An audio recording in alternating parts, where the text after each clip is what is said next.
Every time I talk to leadership, the question of motivation comes up. It seems to be a constant challenge to keep the environment motivated. Recently, I had a manager put it this way: I am so tired of trying to keep these people up, to keep them motivated. It seems like each time something good happens, something else goes wrong. I don't understand. They choose to remember the bad and forget the good. I just don't understand it.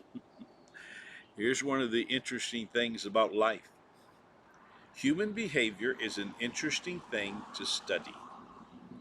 It seems no matter how much good is happening in a person's life, the majority tends to remember the bad that has happened.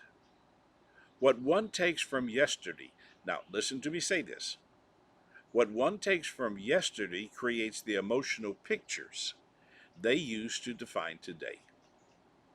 Have you ever had a negative person around your life? When I ask that question, do names come to your mind? Do faces appear? Negative people have a way of playing with our emotional presence. What many fail to understand is that negative is a planned behavior. I learned a long time ago all behavior has an agenda. People who are negative have developed that behavior to achieve their plan. For many, it's a guarantee way of getting attention. You see, they discovered at an early age if they're good, no one pays attention to them. But if they are bad, they get all the attention in the world. So at an early age, they started practicing their negative behavior. It got them the attention they wanted. So what did they do? They just continued it throughout their life. Since most get frustrated with negative people and won't confront their behavior, each time they are negative and no one confronts them, their behavior just gets validated. Now, think about this. Have you ever had a negative person whose presence really got to you? They were able to get under your skin. Now, did you sit down and talk to them? Or did you get so frustrated you just kept your mouth shut and worked as hard as you could to avoid them? Which option did you choose? The majority of people choose to keep their mouth shut and just work to avoid having to face them. What they fail to understand is by not confronting them, they are empowering them. Each time a negative person can step up their presence through their behavior, and they are not confronted by leadership, the presence of the leader is diminished. It's critical for leadership to understand all environments have a leader. It's either the person who has been given the responsibility or one whose presence has become stronger than that of the leader. The central message is all environments have a leader. Now I'm going to say that to you again. All environments have a leader. The leader establishes the direction of the environment, the energy of the environment, and the spirit of the environment. So, if the one who is leading is negative, what do you think they do to the direction, the energy, the spirit of the environment? I don't have to answer that. You know the answer. Here is a fact worth learning: you can't motivate another person. Just in case you didn't listen to that, you can't motivate another person. That's right, you heard me correctly. You can't motivate another person. Motivation is personal. Motivation is an individual responsibility. The responsibility of leadership is not to motivate people. The responsibility of leadership is to design an environment that is filled and directed by positive energy. The role of the leader is to keep the environment free of the negative and focus on the positive things that are happening and need to happen to keep the environment healthy and moving forward with productive energy. So, question to you: what can leadership do to keep the company environment filled with and directed by positive energy? And understand, you can't motivate the people in that environment.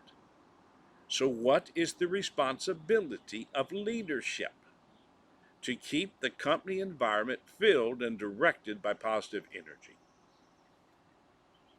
Here are my thoughts.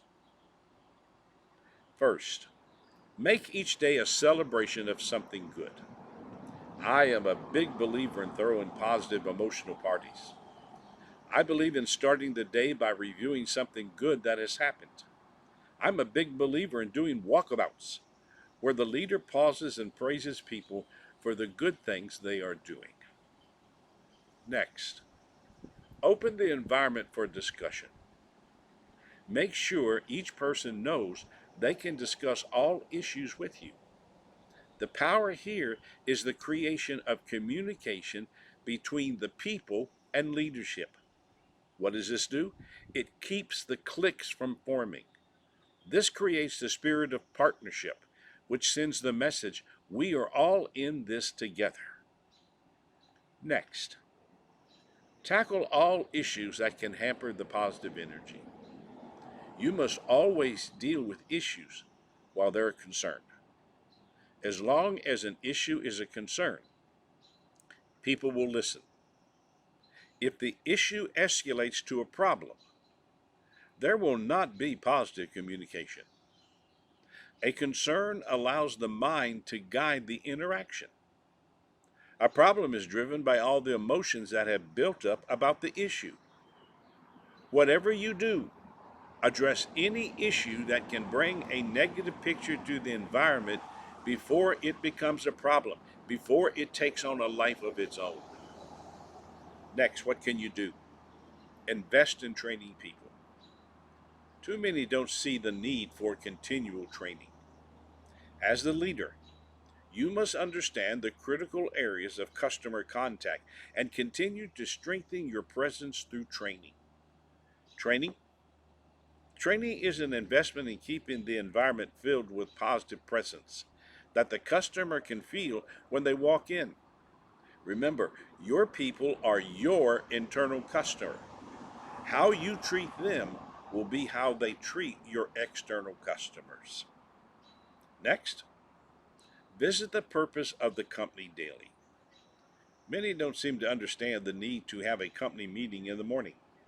Now, you don't have to have it when they first arrive. In fact, I suggest you don't. Give them 30 minutes to get settled in and then bring everyone together for 10 to 15 minutes. Here you go over the agenda of the day. Here you get everyone focused on what they need to achieve that day. Here you establish the energy for the day. Always close with a reminder of why you are in business. Don't assume they share the same customer concern you share. The next thing you can do: adapt the environment. For any company to stay with positive energy, they must constantly be seeking ways to improve what they're doing. People must know that nothing is set in stone, that all things are open for discussion, and if a better way is found, things will be adapted. Remember, sameness feeds the negative people. Improvement challenges the quality people, and it puts the negative people on notice that improvement is the agenda. Then the pace must be manageable. This is critical to designing and maintaining a positive environment. When things are moving faster than they can be managed, the environment becomes filled with confusion. Confusion, now hear me, confusion sucks the positive energy out of the people. Study it. Any day that things can't be managed, the entire company becomes frustrated and reactive. This drags your quality people down and gives the negative people something to complain about. And you're fooling yourself if you don't think they won't pick up on it and complain about it. Also, eliminate the negative soothsayers. Those who want to pull the environment down must be confronted. Those who don't want to help you create a healthy environment must either change their behavior or pack their things and move on. It really is just that simple. My leadership law here is simple: never keep anyone who is not part of your fan club. Remember, you can't motivate another person. As the leader, that is not your responsibility. Your responsibility is to create a positive environment where quality people can grow and negative people will be confronted. You can't motivate another person, but you can design and maintain an environment filled with positive energy. Can you do that?